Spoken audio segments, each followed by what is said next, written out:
Regan Slaymaker for International Boxing News. And I'm joined by 1-0 super bantamweight prospect, Atomic Tom Welland. Tom, how are you today, mate?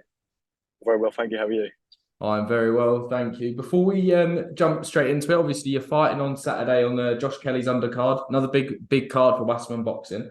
I want to go straight into your debut as well. Obviously, I caught up with you beforehand when you just before you'd even announced that you signed with Wasserman, but you've got your debut done, round 4 KO over Francisco Rodriguez.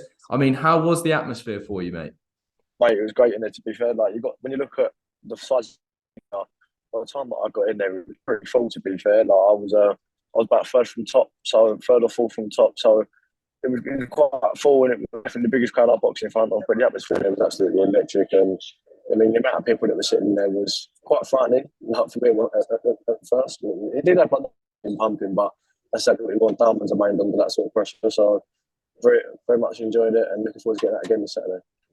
Definitely. Obviously, I think you impressed a lot of people as well. You impressed me, but one person you did impress was Barry Jones, who was on comms, obviously former WBO super featherweight world champion. He called it an outstanding performance. I mean, how does it feel to kind of have someone of that caliber who's boxed at that high level say things like that about you? So Barry Jones is an absolute wonderful man. I was speaking to him afterwards, and it just sent me that some good things, like some good advice after the fight, and even before on the Wednesday when I had my press conference with him, just some good stuff.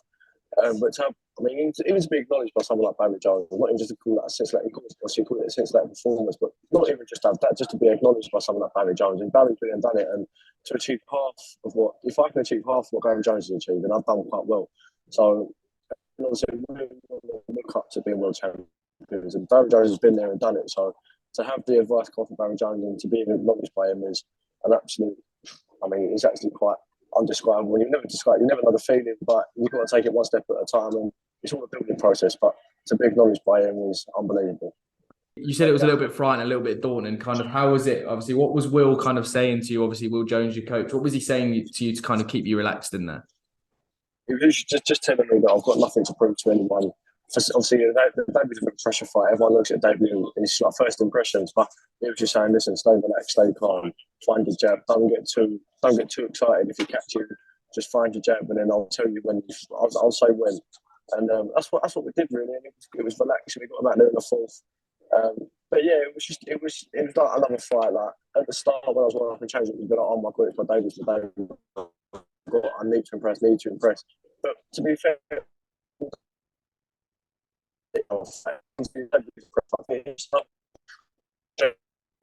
Especially so, but we got the job done and we're happy with the performance. You definitely did, and you got the job done. You got the job done in style as well, mate. I thought it was a very good performance. Obviously, you're returning on Saturday. Obviously, another big stage as well, and you're keeping active. You're staying active with Wasserman. Obviously, it's nice to be out and back so quickly as well. 100%. I mean, all I asked for them, especially, was just to be active. I was very active as an amateur, so I was having 2 or 3 fights over a weekend, every other weekend. So I need to be active. And also for me, if I'm not active, I get very bored quite quickly. So I have to be. And to be fair, obviously I'm on contract to a certain amount of fights a year, so I'll be out a lot. But also I just need as much experience as many rounds as possible. And right now, that's what we're doing. Definitely. Obviously, it's good to be back out. But how did it feel? Obviously, you're not fighting kind of so close to home. You're going up north as well. Josh Kelly's undercard. And I hope to see you kind of high up on the card as well, mate. Yeah, I mean, from what I've been told, I'm quite high up on the card, and we'll definitely get the zone coverage, which is good for me. It's all just as much exposure as possible, which is why I keep so active. But also for me, I don't really care where it is. Like, I'll just go anywhere. I was used to travelling as an amateur. I don't mind travelling. I don't mind on the way down. I quite like the travel, to be honest. It takes me out of my comfort zone and almost going to someone else's backyard. But obviously, and as well, my other thing, mate, I saw a few photos with yourself. Obviously, you've linked up with kind of Yusuf Kamari, obviously Salt Pappy as well, and kind of the Filipino kind of boxing and misfits boxing community as well. I've seen you link up recently. I mean, it must be nice to kind of you guys. Obviously, Filipino boxing has been a big part, obviously, with kind of Manny Pacquiao and Anito Donaire as well. But obviously, you're making a big stage for yourself in the UK as well. It must be a nice feeling.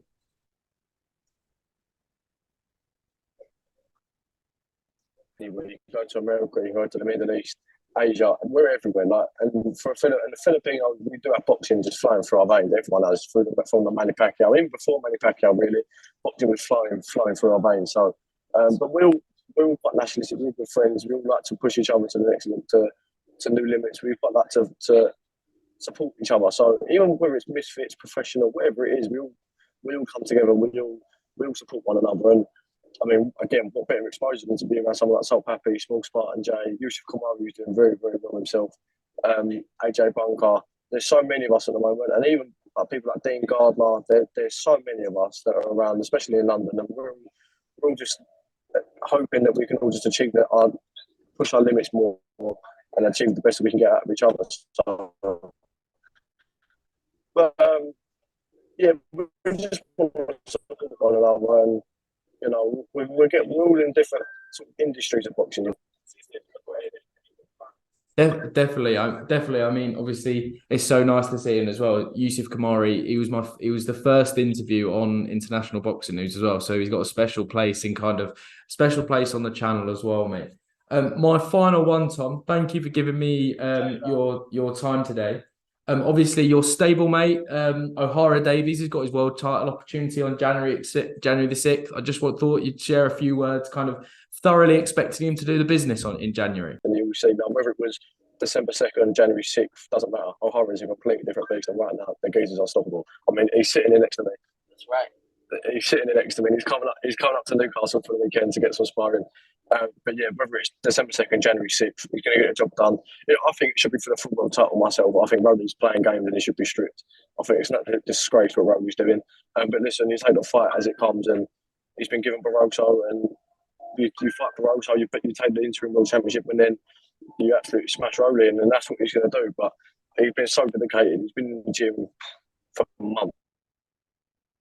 It's probably eight or 9 months he's been in the gym waiting for his fight. He's had 3 or 4 different opponents, and everything that could have gone wrong has gone wrong. So the fact that it's been changed on one day, it's just sort of the cherry on top, really. But he's going to go over there. We're going to go get the job done, and we're going to come back as world champions. Definitely, and a world champion in the Edge gym sounds like a good idea as well. I mean, Tom, that was my final question, mate. Thank you very much for giving me your time today, and also as Ohara's next to you, best of luck Ohara in January as well, mate. Thank you very much. Much appreciated. Perfect. No worries. Thomas, thank you very much, mate. Speak to you soon.